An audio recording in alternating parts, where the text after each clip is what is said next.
Planners and strategists have been the core audience behind PSFK since day one. I wanted to give something back to that audience by providing knowledge and providing information which would help them with their careers. What we did is we asked some of the kind of key planners that we know to come into the PSFK offices and talk to us and share their thoughts about what key skills a great planner needs today.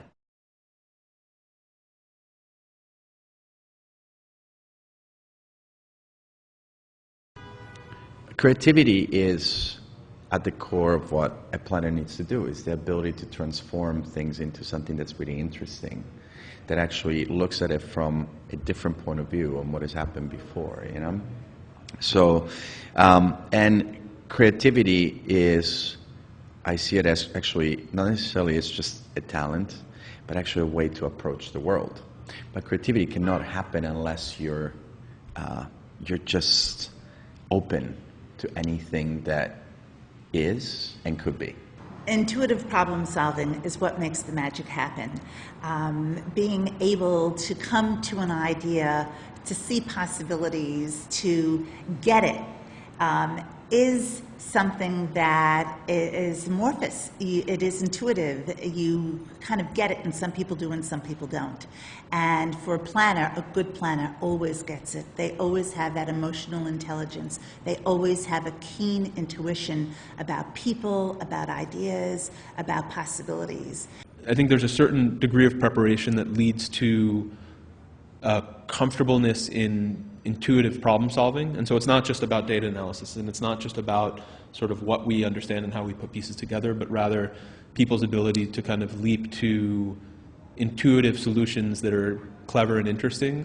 And so that's why you see people who did a lot of improv theater who wind up becoming wonderful planners, not because they know what the hell, you know, a marketing plan looks like, but because they've learned through their lives to take lots of different parts of disparate information and turn it into something really sweet or really clever.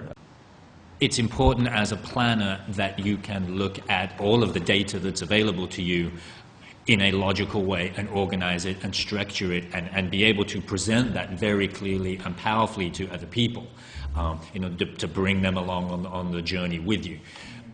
You then have to know how to switch that off. And it's almost a switch from laying out the issue to switching to solving the problem. And that is when you have to switch to lateral thinking. I'm always looking for planners that can really leap out of where they've been into something totally unexpected. I think the best planners have an innate ability to imagine totally new things that other people couldn't do. They take creative leaps that jump into territories that actually a creative and account guy, a suit, would never actually go to. That imagination and creative leaping is something that only a few people have, and it's really valuable. To have little bits of knowledge is not useful, but to be able to connect the dots and join things up and say, hang on, this thing I noticed over here, and this thing you noticed over here, if you put them together and rub them together, sparks fly off. It's all about putting weird things together, I think, like taking a thought from one discipline or interest and marrying it with something unusual in a way that's not been done before.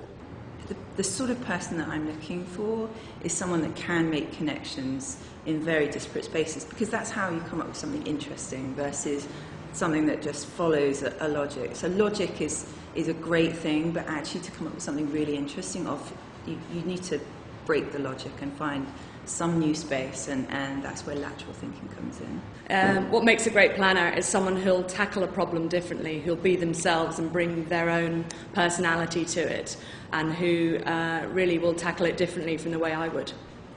The making of ideas, you know, it's messy, very, very messy.